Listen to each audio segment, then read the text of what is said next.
नमस्कार, स्वागत आप सभी का हमारे खास कार्यक्रम लोकतंत्र में। आपके साथ मैं हूं घनश्याम उपाध्याय। आज हम बात करेंगे बंगाल के चुनावी घमासान की और सबसे बड़े वोट बैंक मतुआ समुदाय की। इस समुदाय को लुभाने के लिए बीजेपी और टीएमसी पूरा जोर लगा रही है। मतुआ समुदाय सबसे ज्यादा उत्तर बंगाल में है और करीब 70 विधानसभा सीटों पर मतुआ समुदाय का असर है। 50 से ज्यादा विधानसभा सीटों पर तो सीधा असर है। इस समुदाय के लिए इस समय नागरिकता बड़ा मुद्दा है और बीजेपी सीएए के जरिए नागरिकता देने का वादा कर रही है। ममता बनर्जी का कहना है कि बीजेपी एनआरसी के जरिए इस समुदाय को बाहर कर देगी। मतुआ समुदाय एक वक्त में लेफ्ट का बड़ा समर्थक था, लेकिन बाद में ममता बनर्जी की टीएमसी में शिफ्ट हो गया। अब बीजेपी इस बड़े वोट बैंक को साधने में पूरा जोर लगा रही है। लोकसभा चुनाव में इस समुदाय ने बीजेपी का काफी साथ दिया था। गृह मंत्री अमित शाह ने अब बंगाल मिशन की जब शुरुआत की तो फिर इस समुदाय के परिवार के यहां जाकर भोजन किया और भोजन करके बड़ा संदेश देने का प्रयास किया। ममता बीजेपी के मतुआ प्रेम को ढकोसला बता रही है। माना जा रहा है कि मतुआ वोट बैंक जिधर भी जाता है उधर का पल्ला भारी होता है। उत्तर 24 परगना का ठाकुरनगर इनका गढ़ है। मतुआ समुदाय उत्तर 24 परगना, नदिया और दक्षिण 24 परगना में केंद्रित है। नदिया और उत्तर 24 परगना में 5वें और 6ठे चरण में चुनाव होना है। बंगाल में पहले चरण के चुनाव के लिए आज प्रचार भी थम गया। सभी दलों ने ताबड़तोड़ रैलियां कर माहौल अपने पक्ष में करने की भरपूर कोशिश की। सवाल यह भी है कि इस चुनाव में मतुआ मतदाता किसके पाले में जाएंगे। करेंगे विश्लेषण, लेकिन उससे पहले ये रिपोर्ट आपको दिखाते हैं।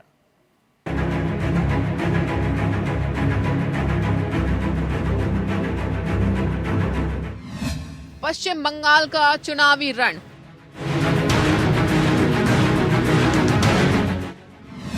मतुआ समुदाय पर सबकी नजर।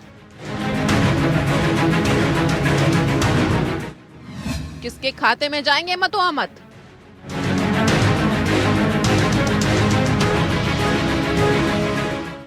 बंगाल में सत्ता हासिल करने के लिए टीएमसी और बीजेपी ने पूरी ताकत झोंक दी है। जीत हासिल करने के लिए हर तरह के दांवपेच आजमाए जा रहे हैं। दोनों प्रमुख दलों की निगाहें मतुआ समुदाय पर भी है। उत्तरी बंगाल में करीब 70 विधानसभा सीटों पर मतुआ समुदाय का असर है। 50 से ज्यादा विधानसभा सीटों पर सीधा असर है। इस समुदाय के लिए इस समय नागरिकता बड़ा मुद्दा है। वोट का अधिकार तो मिला, लेकिन नागरिकता का मुद्दा बाकी। करीब 3 करोड़ लोग इस समुदाय से जुड़े हैं या प्रभाव में आते हैं। राजनीतिक दलों के लिए हमेशा से ये बड़ा वोट बैंक रहा। मतुआ समुदाय का पहले लेफ्ट को समर्थन मिलता था, बाद में ममता बनर्जी के करीब रहा। बीजेपी ने 2019 के लोकसभा से पहले इस समुदाय को साधना शुरू कर दिया था। पीएम मोदी ने समुदाय के प्रमुख ठाकुर परिवार की प्रमुख बोरो मां यानी वीणा पाणी देवी का आशीर्वाद लेकर अपना चुनाव अभियान शुरू किया था। इस परिवार का मतुआ समुदाय पर काफी प्रभाव है। बाद में बीजेपी ने इसी परिवार के शांतनु ठाकुर को लोकसभा का टिकट दिया और वह जीते। इससे पहले तृणमूल कांग्रेस से इस परिवार से लोकसभा सदस्य रहा और राज्य में सीपीएम के कार्यकाल के दौरान विधायक भी इसी परिवार से रहे हैं। बीजेपी जहां मतुआ समुदाय को नागरिकता देने का वादा कर रही है, वहीं ममता बनर्जी एनआरसी का मुद्दा उठाकर कह रही है कि अगर वह लागू हुआ तो उन लोगों को बांग्लादेश वापस जाना होगा। इस समुदाय में 99% से ज्यादा लोग हिंदू समुदाय से आते हैं। मतुआ समुदाय को लुभाने के लिए बीजेपी और ममता कोई कसर नहीं छोड़ रही है। अमित शाह ने बुगईहाटी में मतुआ समुदाय के बांग्लादेशी शरणार्थी के घर भोजन कर मिशन बंगाल की शुरुआत की थी। वहीं ममता बनर्जी ने मतुआ समुदाय के लिए 10 करोड़ रुपए के विकास बोर्ड की घोषणा की है। बोरी और बागड़ी दलित जातियों के लिए अलग बोर्ड, 5-5 करोड़ के अलग विकास बोर्ड बनाए। ममता ने बजट के जरिए भी लुभाने की कोशिश की। 2020 और 21 के बजट में एससी/एसटी के वृद्धों को पेंशन के लिए 3000 करोड़ रुपए, एससी के करीब 20 लाख और एसटी के 4 लाख लोगों को 1000 रुपए मासिक पेंशन का ऐलान किया था। मतुआ समुदाय को लुभाने के लिए बीजेपी भी पीछे नहीं है। बीजेपी का मतुआ समुदाय के लोगों को सीए के तहत नागरिकता देने का ऐलान लोक गायकों की आर्थिक स्थिति सुधारने के लिए भत्ता देने का वादा किया है। पीएम मोदी 26-27 मार्च को बांग्लादेश की यात्रा करेंगे। पीएम के इस दौरे को भी बंगाल चुनाव से जोड़कर देखा जा रहा है। उनकी यात्रा को लेकर बांग्लादेश का हिंदू मतुआ खुश नजर आ रहा है। दौरे पर पीएम मोदी मतुआ महासंघ के संस्थापक हरिचंद्र ठाकुर के और कांडी के मंदिर जाएंगे। देखना होगा कि मतुआ को साधने का बीजेपी का दाव सटीक बैठेगा या फिर एक बार ये समुदाय ममता पर भरोसा करेंगे। Bureau report. तो पश्चिम बंगाल में सत्ता तक पहुंचने की कुंजी है ये मतुआ समुदाय, और सभी राजनीतिक दलों के लिए पश्चिम बंगाल में ये कितना महत्वपूर्ण है आज समझने की कोशिश करेंगे। मेरे साथ बेहद खास मेहमानों का खास पैनल जुड़ रहा है। परिचय मैं आपका करा दूं, मेरे साथ भारतीय जनता पार्टी से माधवी अग्रवाल जुड़ रही हैं, तृणमूल कांग्रेस से मेरे साथ बादल देवनाथ जुड़ रहे हैं, राजनीतिक विश्लेषक हैं कृपाशंकर चौबे जी, वो मेरे साथ जुड़ रहे हैं, सीपीएम से मेजर मोहम्मद अली शाह जुड़ रहे हैं। आप सभी का बहुत बहुत स्वागत। सबसे पहले कृपाशंकर चौबे जी, आप ही के पास आना चाहता हूं। इस डिबेट की विधिवत शुरुआत करें और किस राजनीतिक दल की कितनी अपेक्षा इस दल से है ये समझें, उससे पहले सर ये मतुआ समुदाय को समझाइए, इसका इतिहास बताइए और भारत में इनका आना कैसा हुआ और पश्चिम बंगाल में इनकी एग्जिस्टेंस कैसी है, सर इस पर रोशनी डालिए। ये हरिचंद्र ठाकुर ने 19वीं शताब्दी में इसकी स्थापना की थी, मतुआ धर्म, और बाद में गुरुचंद ठाकुर ने उसे आगे बढ़ाया और फिर अभी निकट अतीत तक, पिछले साल तक बीना पाड़ी देवी उसी परिवार से रही हैं, वे मानती रही हैं और यह पिता दलितों का संगठन रहा है। और वह इस समय पहली बार ये मतुआ धर्म महासंघ ने यह मांग की थी कि बांग्लादेश से जो शरणार्थी आए हैं उन्हें नागरिकता दी जाए। और देखिए कि दलितों की जितनी हित चिंतक पार्टियां हैं किसी ने सवाल नहीं, और लेकिन इस समय जो केंद्र सरकार है इसने और बांग्लादेश के जितने शरणार्थी आए हैं तो करोड़ों की संख्या है। अब जानते हैं उस सलाम आजाद की किताब है, बांग्लादेश से क्यों भाग रहे हिंदू, बांग्लादेश थे हिंदू रपालाचे के बांग्ला में भी पढ़ी गई हो किताब, टूटा मठ उनकी, उसमें पूरा विवरण दिया। वर्षवार सलाम आजाद ने बताया है कि हिंदू का जो पलायन हो रहा है, कितनी तादाद में हो रहा है, किस जाति के जो शरणार्थी आए हैं पार से, ये सभी के सभी दलित और सभी मतुआ के अनुयायी हैं। बंगाल में भी नमशूद्र महासम्मेलन होता रहा है, वो सभी मतुआ के ही अनुयायी हैं, कपिल ठाकुर से लेकर के। और जाहिर है कि अच्छा बनगांव में इनका मुख्यालय है, मेला लगता है, तो मतुआ धर्म महासभा, अच्छा जब देश विभाजन हुआ, जब और पाकिस्तान में जब उर्दू को राजभाषा कर दिया गया, तो मतुआ धर्म के बहुत बड़े समर्थक थे जोगिंद्रनाथ मंडल। वे सिर्फ उस पार के, यानी पूर्वी बंगाल उसमें था, आज का बांग्लादेश, वहां के दलितों को सुरक्षित रखने के, उनके हितों की हिफाजत करने के लिए वे पाकिस्तान के मंत्री बने जोगिंद्रनाथ मंडल। और जब उन्होंने देखा कि नहीं वो दलितों का अत्याचार नहीं रोक पा रहे हैं तो फिर चले आए पश्चिम बंगाल और बनगांव में चुनाव प्रचार करते हुए उनका निधन हुआ। तो एक मतुआ धर्म हरिचंद्र ठाकुर, गुरुचंद ठाकुर ने जिस तरह से दलितों को संगठित किया और कहा था चार दौल नहीं तार बोल नहीं, ये नारा था। तो शिक्षा के लिए दलितों को शिक्षित करना चाहता था। तो मतुआ समुदाय के इतिहास के बारे में आपने विस्तार से बताया और बहस की यहाँ से विधिवत शुरुआत हो सकती है। माधवी जी, शुरुआत आप ही से। पश्चिम बंगाल में बीजेपी के विस्तार की राह में ये मतुआ समुदाय कितना इंपॉर्टेंट है मैम बीजेपी के लिए? देखिए, मतुआ समाज का जो इतिहास रहा है अभी बहुत अच्छी तरीके से उन्होंने उसका उल्लेख किया, लेकिन मैं साथ ही साथ बोलूंगी कि मतुआ समाज का एक बहुत बड़ी आबादी जो है वो पश्चिम बंगाल में रहती है और 3 करोड़ के लगभग इनकी जनसंख्या है। और ऐसी स्थिति में आप देखिए कि सीपीएम में, जब सीपीएम काल था पश्चिम बंगाल में, जो 34 वर्षों तक शासन किया था बस पश्चिम बंगाल के अंदर में, और इनको लगातार मतुआ समाज का जो है वो सहयोग, सपोर्ट मिला, वोट मिला। और मैं वोट बैंक इसलिए कह रही हूँ कि उस समय भी उनको वोट बैंक की तरह ही इस्तेमाल किया गया। फिर जब टीएमसी के साम्राज्य आया, टीएमसी ने जब शासन शुरू किया, तब मथुआ समाज उनके करीब हो गया और उनके साथ उनका एक वोट बैंक जो है वो उनका हथिया लिया गया। लेकिन जो उनके आधारभूत जो उनकी समस्याएं थी, जो उनकी मूलभूत प्रॉब्लम समस्याएं थी, जो उनके फंडामेंटल राइट्स थे, वो आज भी मथुआ समाज के लिए उसके बारे में सोचने की किसी ने कोशिश नहीं की। देखिए, जब चुनाव शुरू हो गया, जब ये मुद्दा बीजेपी ने उठाया कि भाई आपको वोट बैंक की तरह इस्तेमाल किया गया है, जिनकी एक बड़ी आबादी पश्चिम बंगाल में रहती है और इसको नकारा नहीं जा सकता, और उनको जो है आज भी नागरिकता के लिए जूझना पड़ रहा है। और जब बीजेपी ने यह आश्वासन दिया कि अगर हमारी सत्ता पश्चिम बंगाल में काबिज होती है, आती है, तो हम जो नागरिकता है वो हम मथुआ समाज को देंगे, देश की, भारत की नागरिकता देंगे। लेकिन ठीक इसके विपरीत जाके, जो कि ममता बनर्जी की आदत है, जो उन्होंने हमेशा जो जिस सीए के लिए या जो बाहरी घुसपैठियों के लिए वो लड़ती आई थी, उसी को बरगलाने का काम उन्होंने शुरू कर दिया कि भाई आप लोगों को नागरिकता नहीं बल्कि उल्टा आप लोगों को निकाल दिया जाएगा। और कई सारे पैकेज की घोषणा कर दी। अच्छी बात है, आप पैकेज की घोषणा करें। पश्चिम बंगाल में रहने वाला हर नागरिक जो है अपने फंडामेंटल राइट्स के लिए उनका अधिकार है।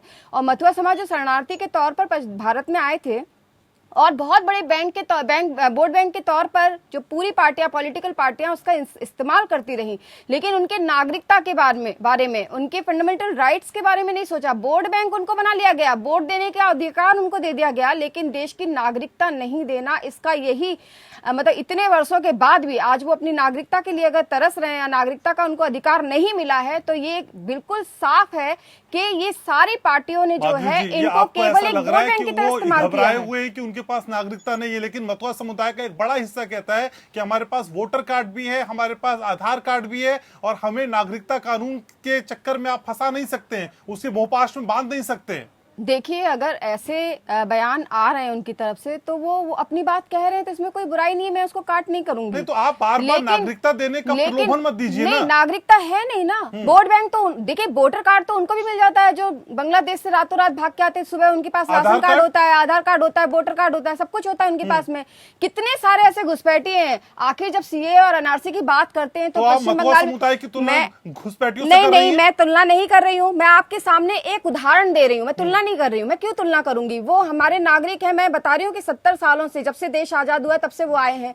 लेकिन मैं ये कह रही हूँ कि आपने पूछा कि वोटर कार्ड, आपको वोट देंगे तो हम नागरिकता देंगे। आपने कहा कि वोटर कार्ड उनके पास है, तो मैं उस बात का जवाब दे रही हूँ कि वोटर कार्ड तो जो बांग्लादेश से घुसपैठिए आते हैं, जिसका विरोध 2005 में ममता बनर्जी सदन में कर चुकी हैं, जिसके लिए वो रो चुकी हैं, जिसके लिए उन्होंने कागज उठा के स्पीकर के मुंह पर फेंके थे, उनको भी तो वोट बैंक बना दिया गया ना। मतलब वोटर कार्ड दिया गया, रातों रात वोट देते थे वो। और उसको इस बात के लिए उनको आशंका रहती थी कि भाई ये वोटर बैंक जो है वो आगे हमारे लिए साथ सपोर्ट नहीं करेगा।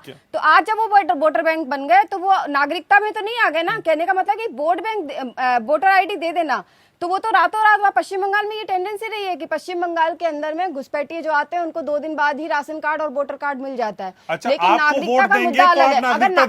अगर नागरिकता का वोट देंगे तो नागरिकता नहीं, नागरिकता की बात है कि नागरिकता तो हम बार बार बोल रहे हैं कि सीए कानून लागू होगा पूरे देश में, लेकिन पश्चिम बंगाल में लागू नहीं करने के लिए कौन मना करता है, कौन इसका विरोध करता है? जरा पूछिए आप उनसे। वो बार बार एक ही बात बोलती है, जिस भी सभा में वो जाती है। आप इसे विधानसभा में क्यों भुनाने की कोशिश कर रहे हैं, मुझे ये बताइए। भुनाने की कोशिश नहीं कर रहे हैं। जो भी सभा होती है उसमें ये बोला जाता है कि हम यहाँ सीए एनआरसी लागू नहीं होने देंगे। उनको किस बात का डर है? अगर वोट बैंक नहीं है और अगर नागरिकता का मुद्दा है, तो क्या पश्चिम बंगाल, अगर आपकी सरकार नहीं भी आई तो उसे लागू करना या नहीं लागू करना तो भी आप ही के हाथ में रहेगा ना। बिल्कुल हमारे हाथ में, और तो फिर आप ये क्यों कहते हैं कि हम अगर सरकार में आ गए, हम अगर सरकार में आ गए? मैडम, तो ये तो सिलेक्टिव हो गए, आप सिलेक्टिव हो गए। ये प्रश्न जो है वो वहाँ की राज्य सरकार से पूछना चाहिए कि जब पूरे भारतवर्ष में एनआरसी और सीए लागू हो रहा है और होना चाहिए और होने की कगार पे है, अगर उनका दर्द आप समझती हैं, आप क्यों बोलती हैं? अगर आप उनका दर्द समझते हैं तो आप सिलेक्टिव नहीं, आप मुझे बताइए। चलिए, आप मुझसे प्रश्न कर रहे हैं, मैं आपसे पूछ रही हूँ कि वो क्यों मना करते हैं कि हम यहाँ लागू नहीं होने देंगे, जब पूरे भारतवर्ष के लिए कानून बनाया गया है। नहीं हूँ, लेकिन आप बीजेपी की तरफ से बोलने के लिए अधिकृत है मैम, इसीलिए पूछ रहा हूँ मैं आपसे। वही तो मैं आपसे अपनी बात रख रही हूँ ना। जवाब मैं नहीं दे सकता, मेरे पास गेस्ट है दूसरे। मैं अपनी बात कह रही हूँ ना कि अगर सीए पूरे देश के लिए, तो पश्चिम बंगाल की राज्य सरकार क्यों बोलती गारंटी है कि हम लागू नहीं होने देंगे। तो मैं ये यही तो प्रश्न कह मैं रहा हूँ पूछ रही मैडम, ये तो देश का मुद्दा है, केंद्र का मुद्दा है, इसे आप विधानसभा चुनाव में क्यों भुनाना चाहती हैं? नहीं, बार भुना बार नहीं क्यों रहे कहती हैं हैं, आप? हम भुना नहीं रहे हैं, लेकिन उन्होंने ये बोला है बार बार सभा में जाके, तो हमारा भी उत्तरदायित्व है कि हम जवाब दें उस विषय को। वो ठीक बार है, बार बोलती है, ठीक उन्होंने है सभा मैम, में बोला है ठीक कि है। हम सीए लागू टीएमसी नहीं से होने बादल देंगे। देवनाथ मेरे साथ है। दादा, असल में टीएमसी से अब जो लगाव मतुआ समुदाय का है वो हमने देखा, सीपीएम से शिफ्ट होकर टीएमसी के पास आ गए, लेकिन अब जैसे कि बीजेपी समझा रही है, अब ये टीएमसी से भी मतुआ समुदाय को शिफ्ट होने का समय आ गया क्या? अगली राह बीजेपी की है क्या? अब बीजेपी के पास शिफ्ट होता दिखाई दे रहा है क्या? देखिए, मैं तो एक सामाजिक कार्यकर्ता हूँ, बाद में लीडर। तो मैं 8 राज्यों और आसाम में एक बार नहीं बहुत बार मैंने आसाम में गया। जो मैडम ने कहा और मैं उनके बारे में थोड़ा कुछ बहुत सारे सवाल आ गया, थोड़ा कुछ जानकारी मैं आपको देना चाहता हूँ, आप मैडम भी सुन लीजिए। आसाम में जो जब एनआरसी चालू हुआ, जो लोग हिंदुत्व का बात करते, जो लोग सनातन धर्म का बात करते, जो लोग मुतुआ संप्रदाय का बात करते, जो लोग माइसो का बात करते हैं, जो लोग जो बंगाल में बात करते हैं और पूरे विदेश में बंगाल करते हैं, देखिए वही आसाम में सेंट्रल गवर्नमेंट ने 3,000 करोड़ रुपया घोषित किया, क्योंकि वहां पर एशिया में सबसे बड़ा डिटेंशन कैंप होगा। तो डिटेंशन कैंप तो है, पहले से तैयार किया गया आसाम में।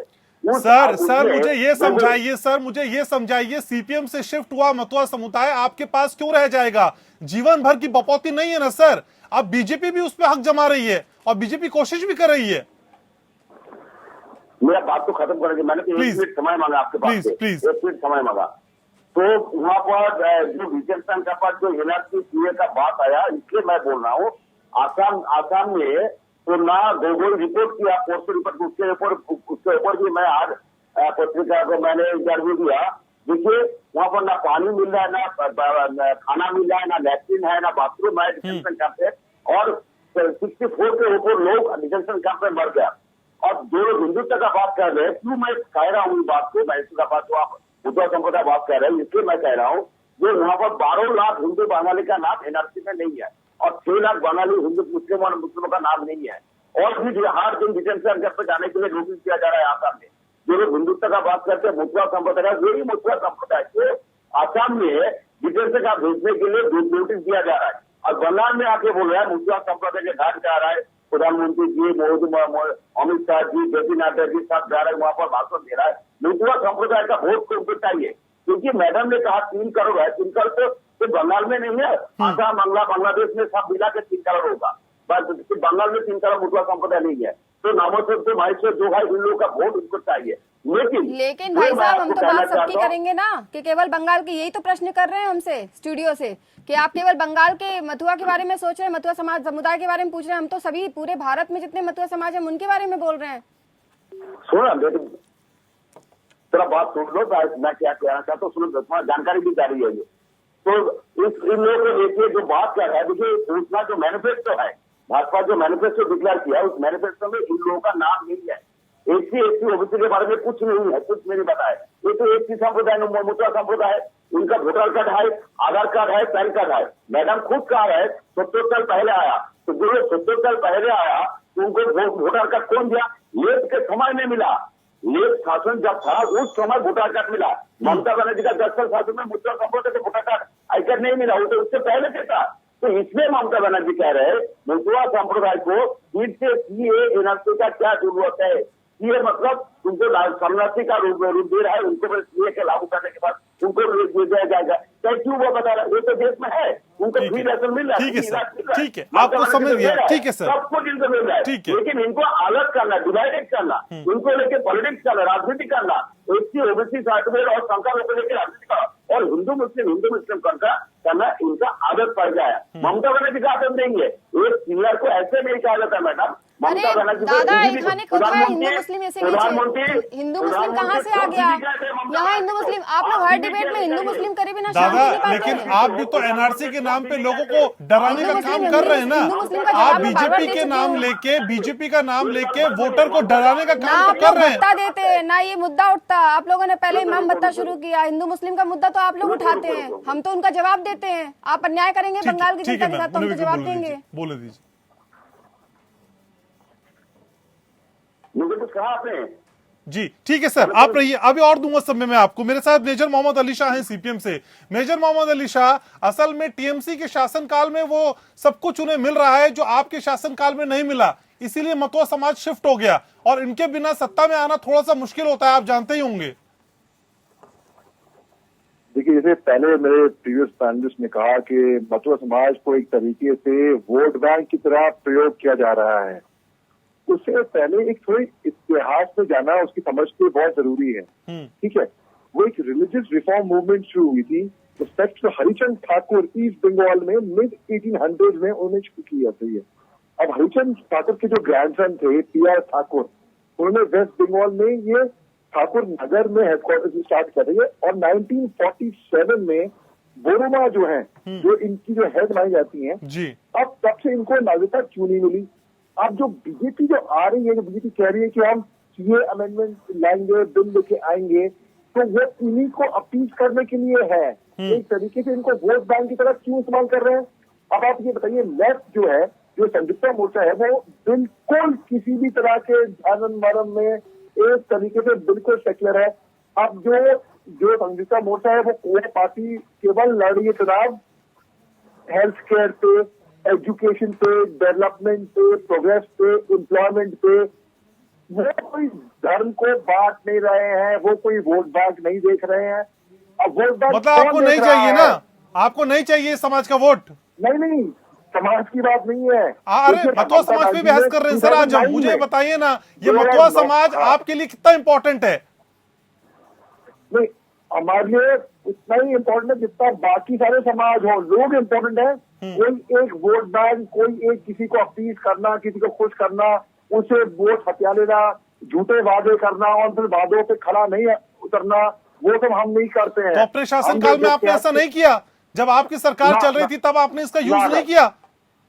नहीं, तब हमने जो काम बताया, ये जो यूज जो करना होगा ना, इंसानों को यूज करना किया जाता है भाई। इंसानों की तरफ प्रेम किया जाता है, इंसानों से मोहब्बत की जाती है। अरे सर, निबंध मत लिखिए सर, ऐसे राइटिंग नहीं चल रही है सर। मुझे ये समझाइए कि इस समुदाय का आपने अपने टाइम पे यूज किया कि नहीं किया? इनके वोट बैंक का इस्तेमाल किया कि नहीं किया?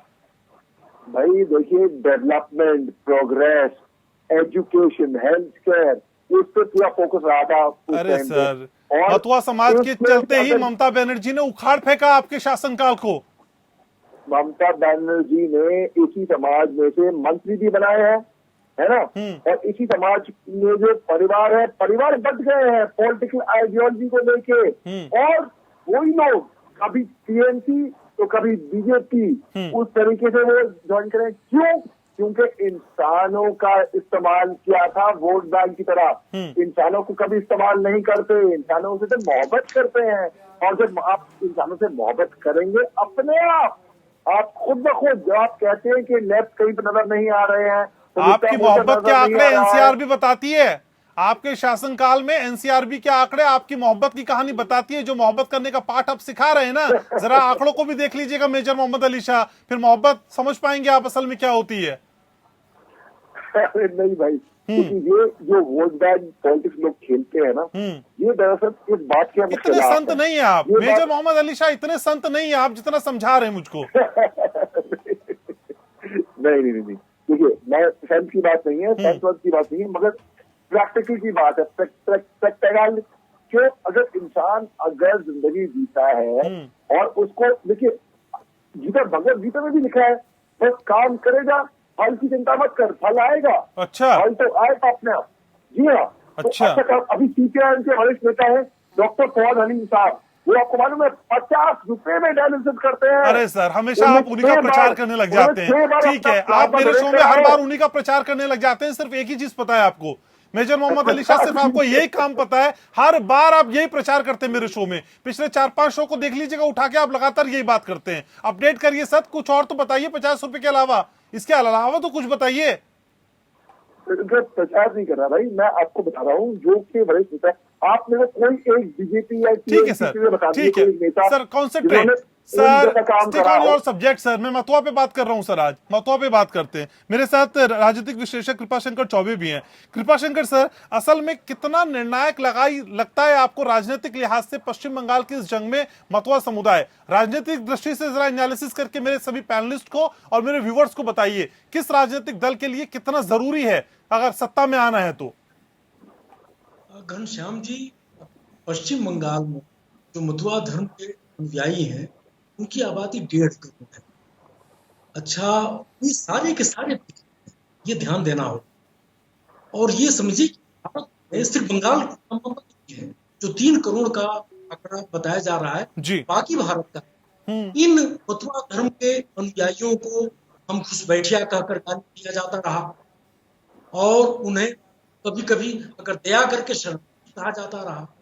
तो ये है कि एक मनुष्य के जितने अधिकार हैं, और ये देखिए कि जितने पत्र प्रमथनाथ विश्वास हरिचंद ठाकुर के पौत्र थे और उन दोनों ने पुत्र ने हरिचंद ठाकुर गुरुचंद ठाकुर ने जिस तरह से भाई मथुआ धर्म का आशय ही है कि जो दलित हैं जिनको सवर्णों ने दबाए रखा, से हम मनुस्मृति में नहीं जाना चाहते, धार्मिक ग्रंथों में भी नहीं जाना चाहते। और अम्बेडकर की जो पूरी लड़ाई है वह अम्बेडकर के काफी पहले हरिचंद ठाकुर लड़ रहे थे पूर्वी बंगाल में।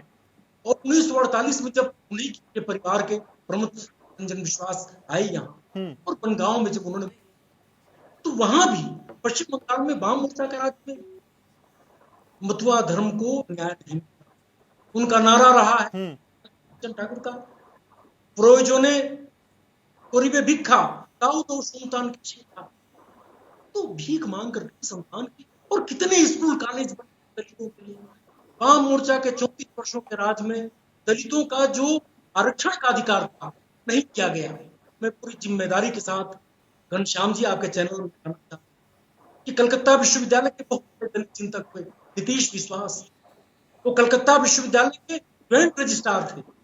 उनको वाम मोर्चा की सरकार ने, बाकी सबको सेवा विस्तार मिला, उस आदमी को सेवा विस्तार सिर्फ इसलिए मिला कि वो दलित था।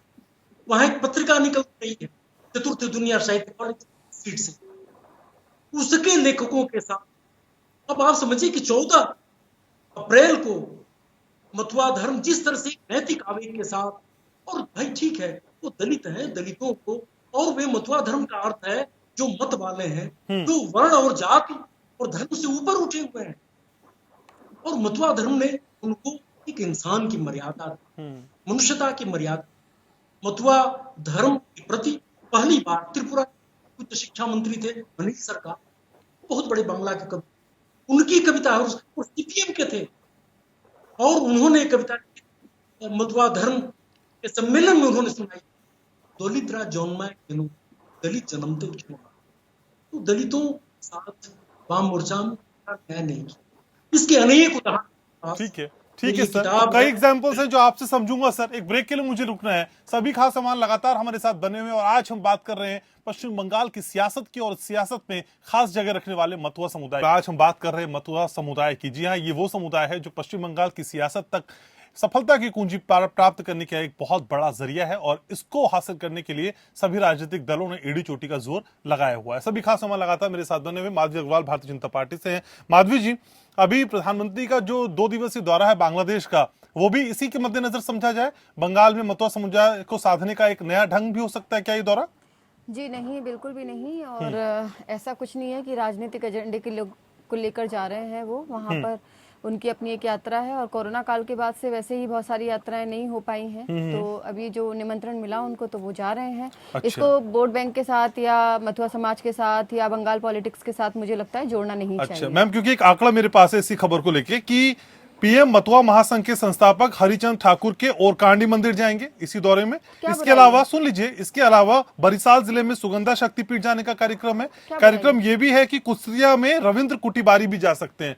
मैम, ये मथुआ समुदाय से सब संबंधित चीजें हैं, क्या ये दौरे को हम उससे जोड़कर ना देखें और ऐसा ना जिस करने की जगह वो वजह? जा रहे हैं, जो हाँ। उनको निमंत्रण मिला है, इनविटेशन जो मिला है वहां से बांग्लादेश से, तो वहां पे जो वहाँ के स्थानीय जो प्रमुख जगह है, प्रमुख स्थान है, जाहिर सी बात है कि प्रधानमंत्री जा रहे हैं तो वो वहाँ पे दौरा करेंगे।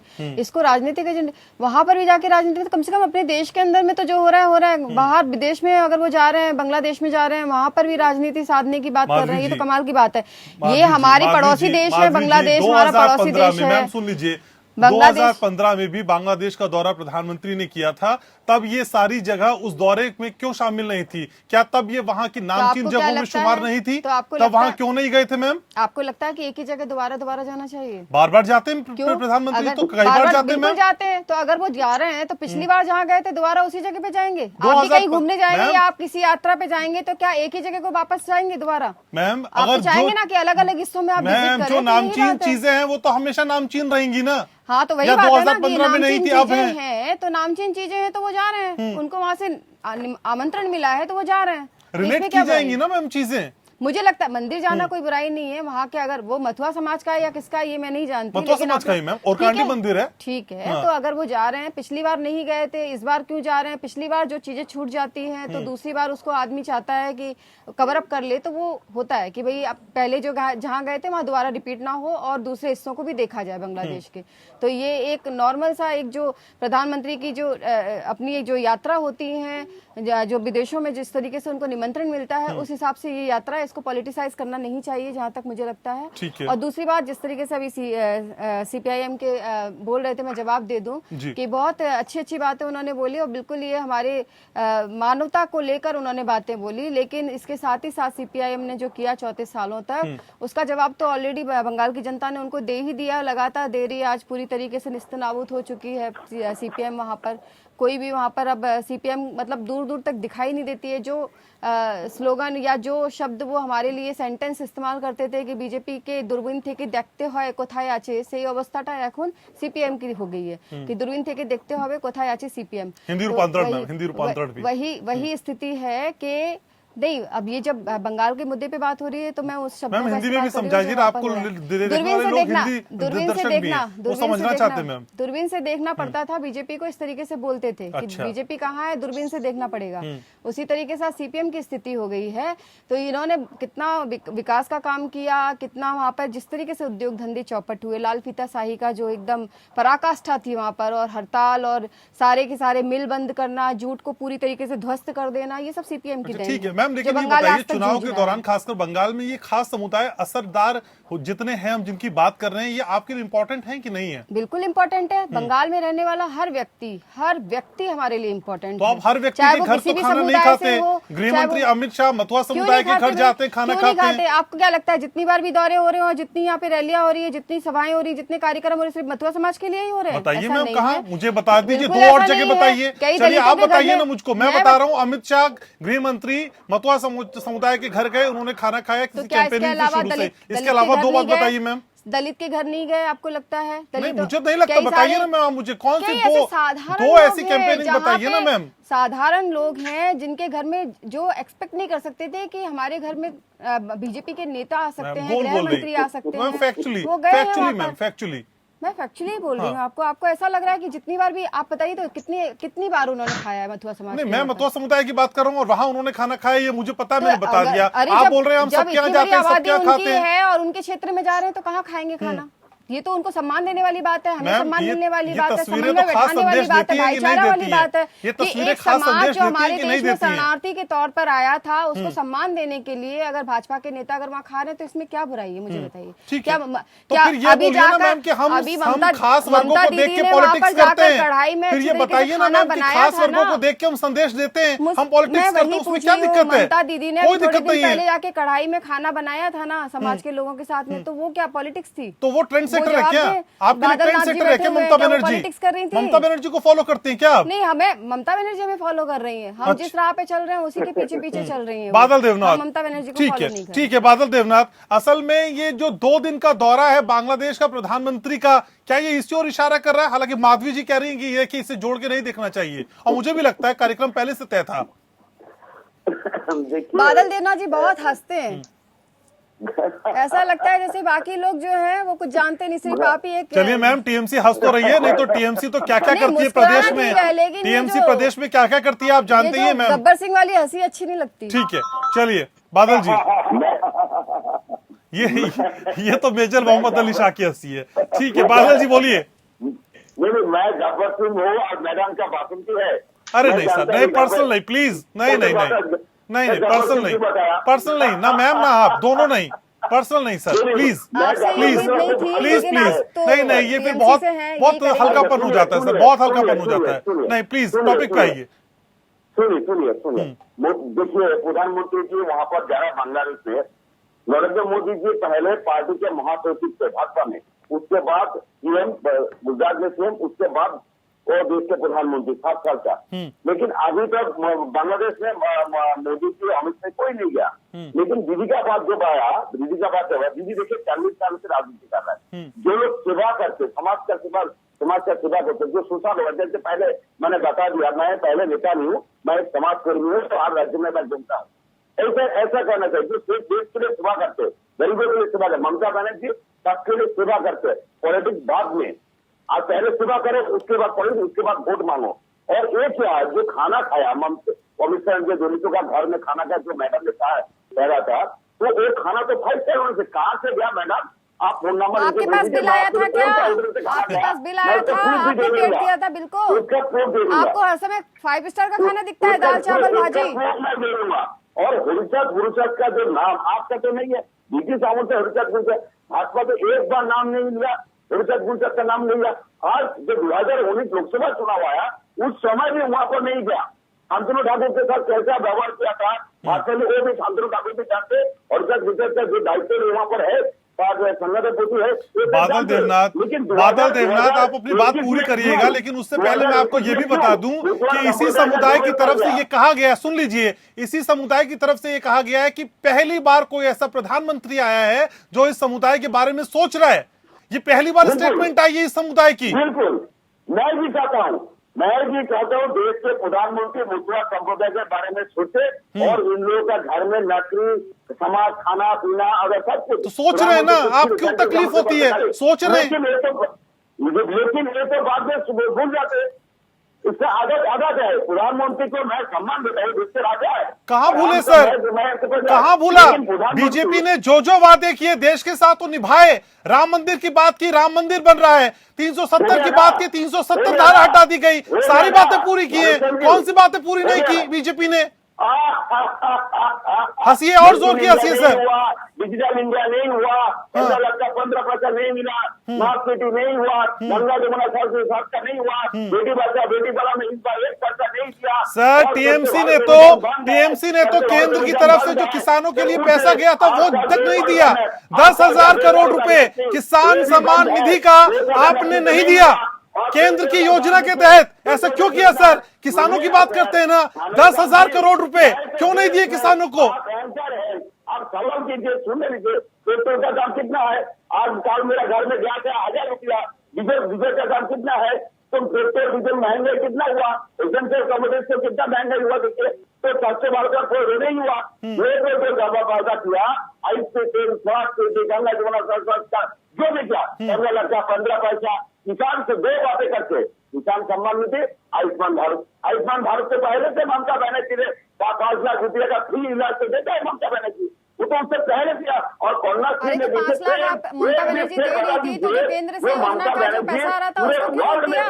डबल लाभ हो जाता ना बंगाल की जनता को, उससे ममता बनर्जी की शान बढ़ती। वही सेंट्रल गवर्नमेंट रिलीज परियोजना को सर्टिफिकेट दिया पूरे देश के अंदर, जो जितना स्कीम है सबसे अच्छा ममता बनर्जी ने काम किया। कौन सर्टिफिकेट दिया? सेंट्रल गवर्नमेंट सेल्फ सर्टिफिकेशन करते हैं सर। लोगों से बात करके देखिए, जरा ग्राउंड जीरो पे जाके देखिए, तब पता चलेगा किसने क्या काम किया। सेल्फ सर्टिफाइड मत करिए। ये सर्टिफिकेट सेंट्रल गवर्नमेंट दिया, भाजपा गवर्नमेंट दिया। आपको पता नहीं, पार्लियामेंट से सर्टिफिकेट दिया। जो कमेटी है, कमेटी है, वो सर्टिफिकेट देते हैं। जैसे महिला सुरक्षा, शिशु सुरक्षा, नारी सुरक्षा के बारे में, तो 20 फरवरी को सर्टिफिकेट कौन दिया? ममता बनर्जी ने। पूरे बांग्ला, पूरे देश के अंदर महिला शिशु, नारी सुरक्षा वाले बांग्ला 1 नंबर में कौन सर्टिफिकेट दिया? सेंट्रल गवर्नमेंट दिया। और राष्ट्रीय संघ से 4-5 पुरुष के ममता बनर्जी दिया। पूर्णस्थी के बारे में पूछ कर आप आइए ना बंगाल में, मैं आपको पूरा बंगाल हुआ तो गाँव गाँव में जाइए, सड़क करिए, ढालाई रास्ता कैसे हुआ, घर में पानी कैसे हुआ, मैडम ने पूछेगा, मैडम में तो बंगाल की स्थिति कृपा शंकर चौबे आपको अच्छे से बताएंगे। मेरे साथ सीनियर जर्नलिस्ट है, राजनीतिक विश्लेषक है, उनसे पूछ लूंगा, वो आपको भी बता देंगे सर पूरी तस्वीर। लेकिन इससे पहले मेजर मोहम्मद अली शाह, ये जंग तो मुझे कई बार ऐसे लगता है कि बीजेपी वर्सेस टीएमसी है। सर आप क्यों नहीं दिखाई देते? मैं बार बार आपसे कई बार यही पूछता हूं, फिर आप बताएंगे 50 रुपए में हम ट्रीटमेंट दे रहे हैं, उसके अलावा बताइएगा। ये आपकी बात एक तरीके से जायज है, मैं मानता हूं कि हम दिख नहीं रहे हैं, हम हल्ला नहीं कर रहे हैं, हम उस तरीके से नहीं कर रहे हैं, हम अपनी कैंपेनिंग अपने तरीके से कर रहे हैं, सोशल सर्विस करके कर रहे हैं, गरीबों की मदद करके कर रहे हैं, इंसानियत को माइंड में रखे कर रहे हैं, ठीक है। अब इसलिए अब जो बरसते हैं वो गरजते नहीं, जो गरजते हैं वो बरसते नहीं। अब हल्का सा मैं आपको दिया हूँ थोड़ा पास्ट में, अब जो बोरोमा के जो बेटे हैं कपिल कृष्णा ठाकुर, वो बंगाल लोकसभा से तृणमूल का टिकट जीते थे वो 2014 में, ठीक है। उनके देहांत के बाद उनकी जो धर्मपत्नी है ममता ठाकुर, वो जीती। उनके बाद उनके राइवल भी उनके ही परिवार से थे, सुब्रता जी, और उनकी जो ग्रैंडसन है बोरोमा के, वो भी सुब्रता जी जो है। उसके बाद जो बीजेपी के जो उनके जो फादर थे वो भी, अब इस तरीके से परिवार बढ़ गया। और जो फादर है मंजुल कृष्णा ठाकुर, वो जो बोरोमा के जो बेटे हैं, वो तृणमूल के मिनिस्टर ऑफ स्टेट रह चुके थे भाई, और उसके बाद वो और सुब्रता ने बीजेपी ज्वाइन कर ली। अब आप देखिए कितनी पॉलिटिकल आइडियोलॉजी बदल रही है, और ये पॉलिटिकल आइडियोलॉजी तभी बदलती है जब आप किसी एक धर्म को, किसी एक जाति को आप वोट बैंक के तौर पर देखते हो। अगर आपने उनको इंसान की तरह देखा होता ना, तो ये दल बदलू नहीं होता। फिर ये कभी यहाँ से कूद रहे हैं, वहां से कूद रहे हैं, कभी हम दिखाई नहीं देते हैं। मानता हूँ आपकी बात, बिल्कुल जायज है, बिल्कुल दुरुस्त भी है, और उसके पीछे वजह है, ये हमारी तरीके से स्ट्रैटेजी भी है कि भाई अपना काम करो। बंगाल के लोगों को मालूम है कि कौन अपना काम कर रहा है, किसको वोट देना है। आप वहां पर बोलिए जय बांग्ला, वहां बोलिए जय श्री राम, दोनों अच्छे नारे हैं अपने अपने तरीके से। और मैं सबकी कदर करता हूँ, जहाँ पे जितने पैनलिस्ट बैठे हैं, मैडम सर, सबकी मैं बहुत इज्जत करता हूँ, और दिल से कह रहा हूँ, सबकी मैं कदर करता हूँ। और अपनी अपनी पार्टी, देखिए इलेक्शन जो है ना, कोई जंग तो नहीं है कि भाई दुश्मन देशों के बीच में, जहाँ पे कहते हैं all is fair in love and war, ये वॉर नहीं है, ये इलेक्शन है। कोई बात नहीं, इलेक्शन को इलेक्शन के तरीके से लड़े, इसको जायज तरीके से लड़े, उसमें कोई मारपीट, दंगा फसाद, ये वो जाति को बीच में ला ही मत। मैं तो ये कहता हूँ, मैं शुरू से ये मानना है। अब जो इंडियन सेक्युलर फ्रंट है सिद्दीकी साहब की, उसको लोग कह रहे हैं दरअसल ये सेक्युलर नहीं है। अरे कहाँ सेक्युलर नहीं है भाई, क्यों सेक्युलर नहीं है? सेक्युलर का मतलब ये नहीं होता कि किसी और जाति या धर्म को नीचे गिराना। सेक्युलर का मतलब ये होता है कि हर एक जाति, हर एक धर्म को इतना ही इज्जत देना, बराबर की इज्जत देना। जितना मैं अगर अपने धर्म को इज्जत दूंगा, उतनी इज्जत मैं बाकियों के धर्म को भी दूं। अभी कुछ टाइम पहले तांडव वेब सीरीज से चला था, तो मैंने शुरुआत की थी हर हर महादेव बोल के, क्योंकि ये वो होता है सेक्युलर। अब आप बोलिए, देखिए जो संयुक्ता मोर्चा है, असल में ना मेजर मोहम्मद अली शाह, आप पे ना थोड़ा यकीन भी नहीं होता, आपसे मतलब वाम दलों पे इसलिए यकीन नहीं होता कि असल में एक स्टेट में आप किसी के साथ होते हैं, दूसरे स्टेट में आप उसी के खिलाफ होते हैं, कहीं आप दोस्ती करते हैं, कहीं आपकी बात सही है, चुनावी राइवरी होती है, ऐसा समझ में नहीं आता। इसलिए आप है कहाँ पे असल में? आपकी बात सही है, आपकी बात मैं बिल्कुल उस पे मैं कंटेस्ट नहीं करूंगा। आपने सही बोला है और आपकी ऑब्जर्वेशन बिल्कुल सही है, ठीक है। उसकी वजह है, अब केरला में क्यों हम साथ में नहीं है कांग्रेस के, उसके पीछे वजह है। बीजेपी में साथ में क्यों, इसके पीछे वजह है कि भाई कैसा भी हो, क्योंकि हमारा ऐसा शुबा है, ऐसी शक है, शक क्या, हमारा ऐसी विचारधारा है कि बीजेपी जब आएगी अगर बंगाल में, तो बंगाल में मतलब अभी किसी तरह फिर भी मैं कहता हूँ किसी तरह, क्योंकि ममता बनर्जी एक तरीके से कहते हैं वो अपील करती है मुसलमानों को, ये वो एक तरीके से वो धर्म पात की राजनीति अभी यहाँ पे शुरू नहीं हुई है। मैं तो कह रहा हूँ अगर सीए भी लाते हैं तो कोई इसमें वो नहीं है, लेकिन किसी अगर हमें कोई इतराज नहीं है, हमें कोई इतराज नहीं है, नागरिकता दीजिए, देनी भी चाहिए, लाइए, मगर जो नागरिकता ले देने की बात करते हैं कि वापस ले लेंगे, उससे आपत्ति है। अब आप कागज, अरे कागज पार्टीशन के बाद बाप दादा के कौन पे रखे हैं, मतलब इलीगल माइग्रेंट हो गए। वोटर जब सरकार वोट मांग रही थी तब तो ये नहीं था कि भाई आप यहाँ के नागरिक हैं कि नहीं है। ठीक है, तो आप कह रहे हैं इनको वोट बैंक के तौर पे इस्तेमाल ना किया जाए, इनकी कदर दूसरे ढंग से भी होनी चाहिए। कृपाशंकर चौबे भी हमारे साथ हैं। कृपाशंकर जी, असल में इस बंगाल की सियासत में आप मतुआ को लेकर अपनी क्या राय रखते हैं? क्या जो बाकी दल बता रहे हैं वाकई इतनी साफ गोई से इस दल को समझ रहे हैं, या फिर राजनीति के हिसाब से राजनीति की जा रही है? और पीएम के 2 दिवसीय दौरे को भी समझाइएगा सर। नहीं, इसमें तो सीधी सी बात कि मथुआ माता बिना से इस साल प्रधानमंत्री जाकर लिए थे और बांग्लादेश को पता है, जाहिर है कि उसका प्रत्यक्ष या परोक्ष उसका चुनावी लाभ मिले की इच्छा जरूर होनी चाहिए। देखिए, मथुआ जैसा कि मैंने पहले भी उनकी आबादी जो 1.5 तो वे एक बड़ा पहलू है। उसी तरह से है जैसे अल्पसंख्यक, भाई अल्पसंख्यक तो 30% है। इस बार जैसे अल्पसंख्यक मतों को लेकर के भी कोई एक दल दावा नहीं कर सकता तृणमूल कांग्रेस की एक तरफा पड़ेंगे, क्योंकि अब्बास सिद्दीकी के पास वोट जाएंगे। और ऐसा भी नहीं है एकदम वामपंथी दलों और कांग्रेस को एकदम शून्य पर नहीं जाएंगे। भले दहाई कुछ कम सीटें मिले, बहुत ही कम सीटें मिले, लेकिन ऐसा नहीं है कि एकदम राजनीतिक अस्तित्व। वाम मोर्चा के साथ ये मथुआ धर्म महासंघ था पहले, और इसीलिए वो 30 से 35 सीटों का मिलता था।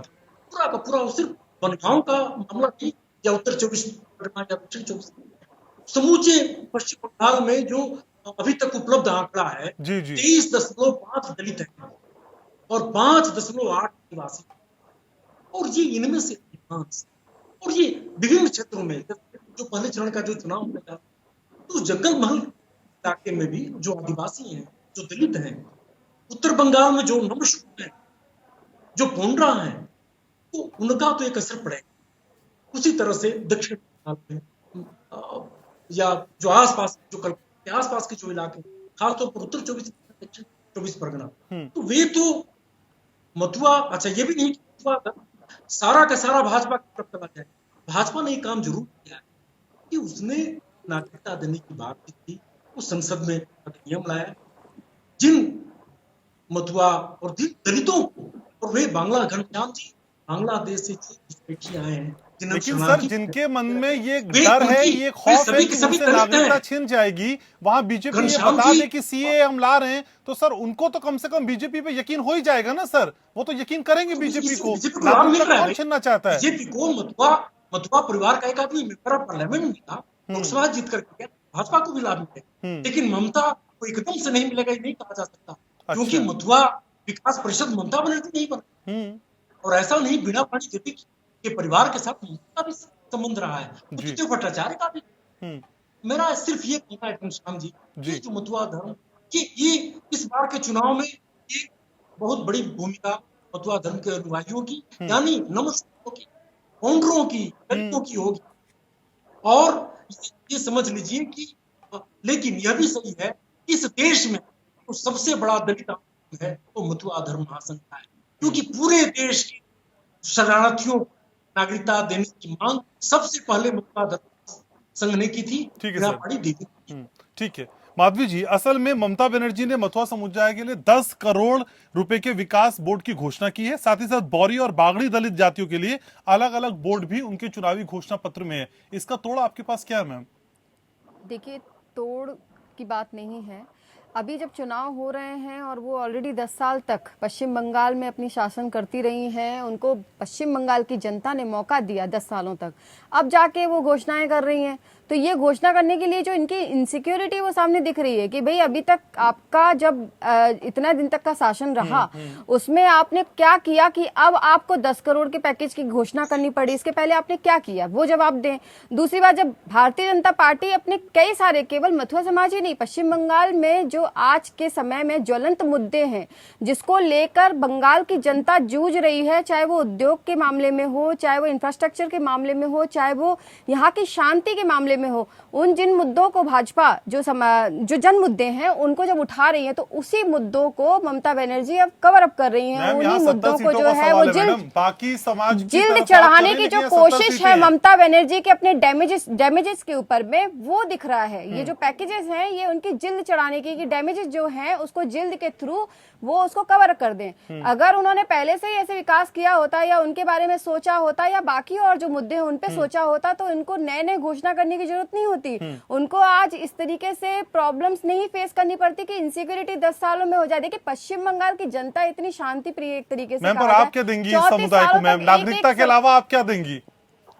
देखिए पश्चिम बंगाल में जो भी हमारे इंफ्रास्ट्रक्चर के मामले में जो जरूरत है, जो पुरानी सरकारें नहीं दे पाई, मैं कह रही हूँ बार बार कि आप देखिए बंगाल की स्थिति क्या हो गई उद्योग धंधे के मामले में। वहां के युवा किस तरीके से दूसरे राज्यों में जा रहे हैं काम करने के लिए। एक मुद्दे नहीं है, सारे मुद्दों पे हम भारतीय जनता पार्टी काम करेंगे और आप पढ़ लीजिए हमारा जो मैनिफेस्टो जारी हुआ है उसमें सारी चीजें हमने उल्लेख की है। ठीक है, तो बीजेपी सर्वांगीण विकास पे यकीन रखती है। लोकतंत्र पे मेरे पास इतना ही समय था। बहुत शुक्रिया आप सभी खास मेहमानों को आने के लिए, चर्चा में जुड़ने के लिए, अपनी राय रखने के लिए। तो 70 सीटों पे खास प्रभुत्व रखने वाली ये मथुआ समाज की सीटें कितना इंपैक्टफुल होंगी, किसके लिए कितना इंपैक्टफुल होंगी, इस पर सभी की नजर बनी रहेगी। पहले चरण का चुनाव बस एक दिन बाद और उसके बाद ये चुनावी घमासान और बढ़ता जाएगा। पल पल की रहेगी नजर। फिलहाल लोकतंत्र में इतना ही। नमस्कार।